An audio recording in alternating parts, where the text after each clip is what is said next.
करने के लिए नारद जी महाराज ने हरिद्वार में गंगा घाट पर कथा कराई। बड़े प्रेम और भाव के साथ कथा चल रही है। नारद जी ने वहीं पूछा, प्रभु इससे कैसे कैसे लोगों का कल्याण होता है। नारद जी ने जैसे ही पूछा ऐसे कैसे कैसे लोगों का कल्याण होता है, तो कहते हैं कि महाराज जिसने जीवन में सिर्फ पाप ही किया हो, कभी जीवन में कोई पुण्य ना किया हो, सिर्फ पाप ही किया और कोई दूसरा कार्य नहीं किया, और पाप करते करते करते करते करते करते मर गया है, और मरने के बाद में भूत बन गया हो। भूत देखे हैं कभी? भूत देखा नहीं? तुमको दिखे ना?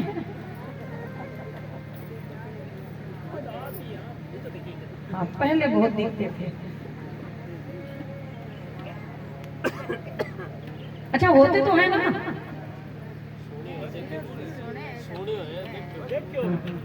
नहीं सुना, भगवान की तो सुनाई है, कभी देखा? भगवान कभी आए हैं, मिले हैं? जो होते तो हैं ही, भगवान है तो भूत भी है।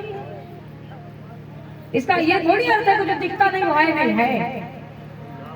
भागवत कथा कहती है कि जो भूत प्रेत बन जाते हैं, जो प्रेत योनि में चले जाते हैं, उनका भी कल्याण भागवत महापुराण करती है। पहले दिखता था, पहले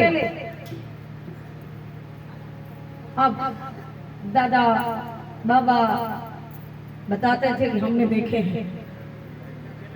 हमने तो नहीं देखे, तो बताते। अब तो कथाएं बहुत होती हैं, कल्याण हो जाता है। भागवत कथा कहती है कि भूत प्रेतों का भी कल्याण है, जीवित भी नहीं, मुर्दों का भी, जो भूत बन गए हैं उनका भी कल्याण भागवत महापुराण करती है।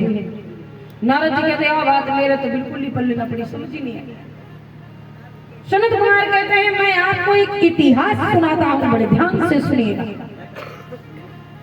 तुंगभद्रा नदी के किनारे एक सुंदर नगर बसा है, उत्तम नगर। वहां पर आत्मदेव नाम के एक ब्राह्मण रहते हैं, जिनकी पत्नी का नाम है धुंधली। हमारा जैसो नाम वैसे ही काम।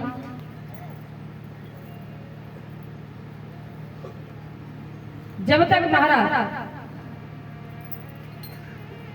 चुगली ना कर ले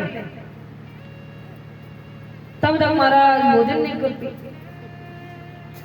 और जब तक पड़ोसी के संग झगड़ो ना कर ले तो जो रोटी खावे ना वो पिया ही पड़ी रहे। पचती तभी है जब वो झगड़ा कर लेती है, गलती नहीं है रोटी, तब तक पिया ही पड़ी रहती है। और महाराज जब तक झूठ ना बोल ले तब तक मैंने रात को नींद नहीं आती। ऐसा स्वभाव पड़ोसियों को बड़ा दुखी कर रखा। एक उसमें बहुत बड़ी कमी, बांझ थी वो, उसको कोई संतान नहीं। आत्मदेव बड़ा दुखी, क्या करें, मेरे कोई संतान नहीं है। एक दिन सरोवर किनारे जाकर के बैठ गए और बोले आज मरूंगा। भाई एक संत महात्मा आए और रोते हुए आत्मदेव को देखा। आत्मदेव से पूछा, भैया रो क्यों रहे हो? बोले क्या बताऊं अपने दुख के बारे में, शुरू कहां से करूं, समझिए नहीं, मैं बहुत दुखी हूं। बोले बताओ कितने दुखी हो? बोले मैं घर में कोई पेड़ लगाता हूं ना तो फल नहीं देता, मैं घर में कोई गाय लेकर के आता हूं ना वो गाय बछड़ा नहीं देती, और मेरे खुद के कोई संतान नहीं है। और मैंने सुना है पितरों को जल देने वाला ना हो तो स्वर्ग नहीं मिलता। संत महात्मा कहने लगे, मैं अपनी मति से बताऊं, अगर आपकी औलाद अच्छी है तो इसी पृथ्वी पर आपको स्वर्ग महसूस होता है। एक दिन हमने हमारे गुरुजी से पूछा, मैंने कहा गुरुजी, हम स्वर्ग और नरक के बारे में पढ़ते हैं, क्या ये सच है? आकर के किसी ने बताया तो है, कैसे पता चलेगा स्वर्ग कहाँ है और नरक कहाँ है? गुरुजी कहने लगे, यही। बोले हॉस्पिटल में जाइए, कैंसर के हॉस्पिटल में जाइए, आप कैंसर के हॉस्पिटल में जाइए,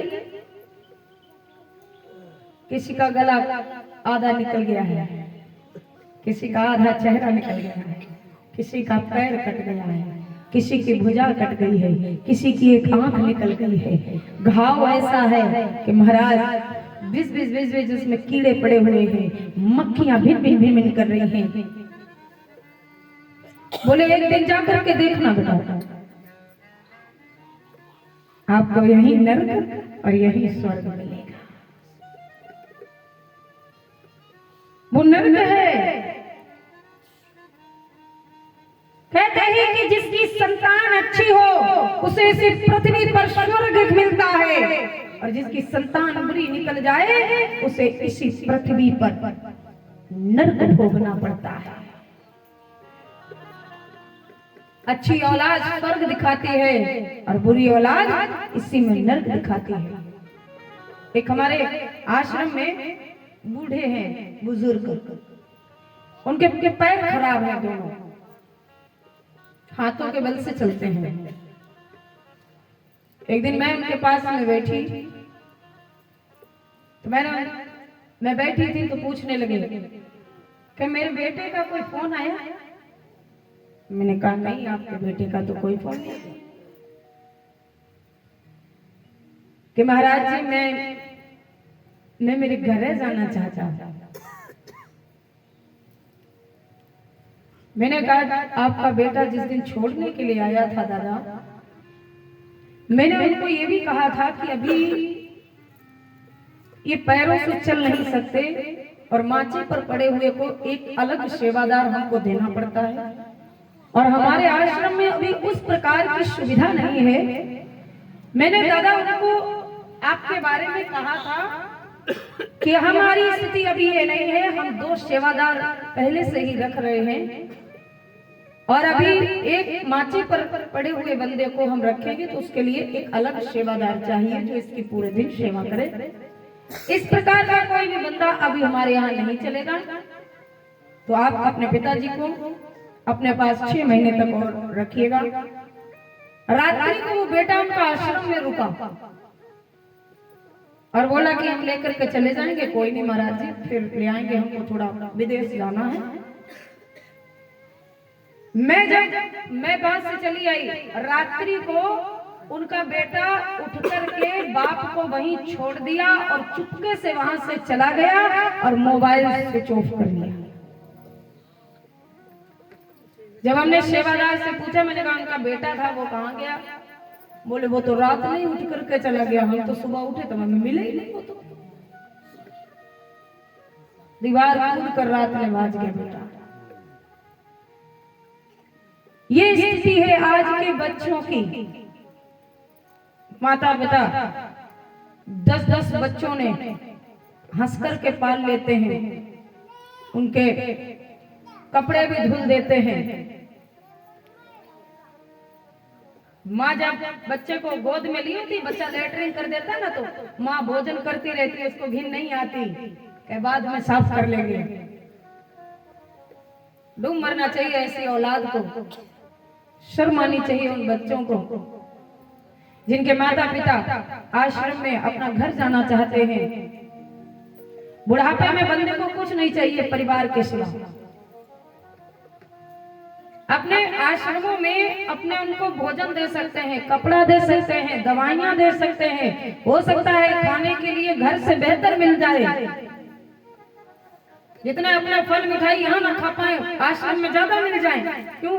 कोई आ गया तो वो भी ले आया, कोई 10 आ गए तो 10 लेके आ गए। यानी कि घर में तो हम लाएंगे खुद अपने में, पर वहां तो लोग और ले लेके आ जाएंगे। हो सकता है खाने पीने को अच्छा मिल सकता है, परिवार नहीं मिल सकता।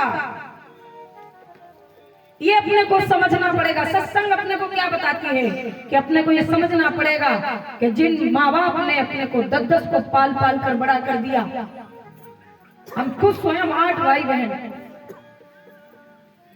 किसी चीज की माता पिता कमी महसूस नहीं होने देते। पर जब माँ बाप 2 और हम 10, और जब उनकी करने की बारी आती है तब अपने देखिए चुपते घूमते हैं। माँ भी तो बहुत त्याग करती है ना बच्चों के लिए, करती है कि नहीं करती? कहीं जाना होता है तो कहती मेरे तो छोटू बच्चों है, मैंने जुकाम हो जाएगा, बुखार हो जाएगा, मैं तो बीमारी में नहीं जा सकती, मैं फलाने काम से नहीं जा सकती। बच्चों को भी ये चीज समझनी चाहिए, पर उनकी समझ नहीं आता। ये अपना अपना भाग्य है, ये अपने को समझना पड़ेगा। और जब तक अपने समझते नहीं है ना, तब तक अपने को बड़ी परेशानी है। और अपने इस परेशानियों से तब तक जूझते रहेंगे जब तक समझेंगे नहीं। संत महात्मा कहते हैं, अगर मेरे से पूछा जाए तो मैं तो यही कहूंगा कि भैया जिसके कलयुग में संतान नहीं है उसके पीछे के कोई पाप नहीं है, और जिसके कलयुग में संतान है उसके पीछे के कोई पाप बाकी है। तुमको अगर भगवान ने संतान नहीं दी तो चिंता मत करो, तुम भगवान के भजन में लगो, चिंता करने की आवश्यकता नहीं है आपको।